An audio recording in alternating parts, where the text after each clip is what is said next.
Good morning. This is Larry Hayward, pastor of Westminster Presbyterian Church in Alexandria, Virginia.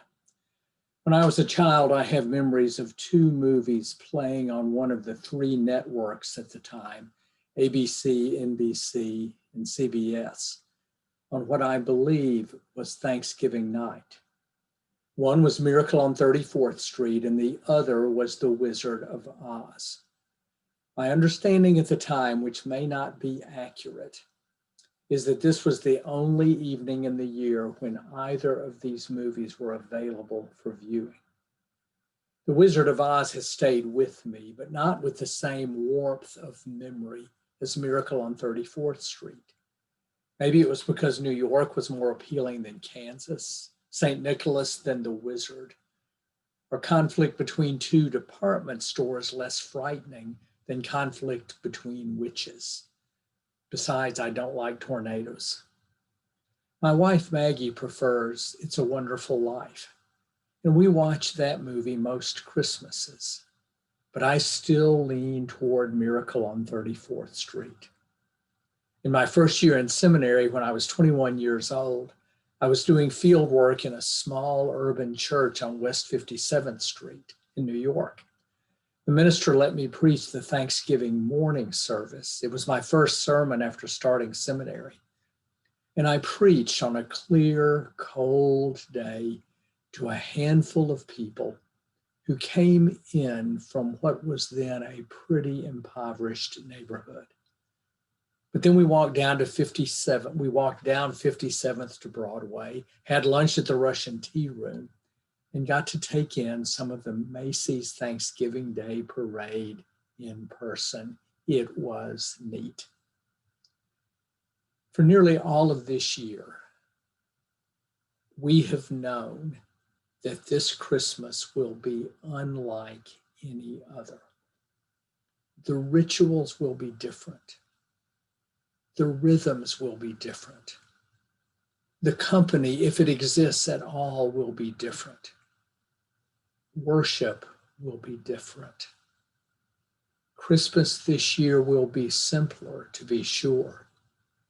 But this may be one of those rare instances where we would prefer a little more complexity if it would just connect us with other people, connect us with Christmases past. When it is all said and done, though, it is amazing, it is beautiful that the majestic and distant God of the Old Testament actually became flesh and dwelt among us. As I've said in classes that I have taught, Jesus Christ was a first century Jewish male, free, not enslaved, born in a village and spending a lot of time in the rural and depressed area of Galilee before heading to Jerusalem, where he met his early death.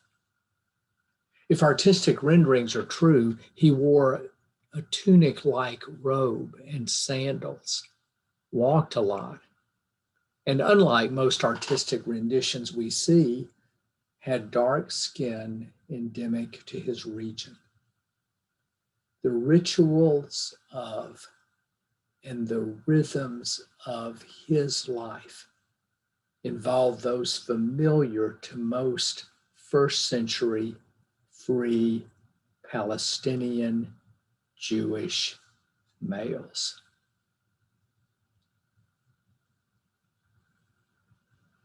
It will be important this Christmas to not be deterred by the change in our circumstances, by the change in our rhythms and rituals. The promise of Christmas is that this Jesus Christ, who comes in the particularities of being a first century free Palestinian Jewish male, is not limited in his ability to draw us to him and for us to experience him in our own particularities. That is why Christ comes for all. That is why he is the universal Savior. That is why he is the Redeemer. That is why he brings peace on earth. I cannot help but remember the words of Albert Schweitzer. To those who obey him, whether they be wise or simple, he will reveal himself in the toils, the conflicts, the sufferings, which they shall pass through in his fellowship. And as an ineffable mystery, they shall learn in their own experience who he is. This will be a Christmas like no other. In whatever way you experience it, by choice or by happenstance, by aspects of it that have been planned out in advance or aspects of it that just seem to happen, I hope you will keep an open heart and an open mind, even if your heart is heavy and your mind is filled with foreboding, that you might listen to what you are experiencing on Christmas Eve, on Christmas Day.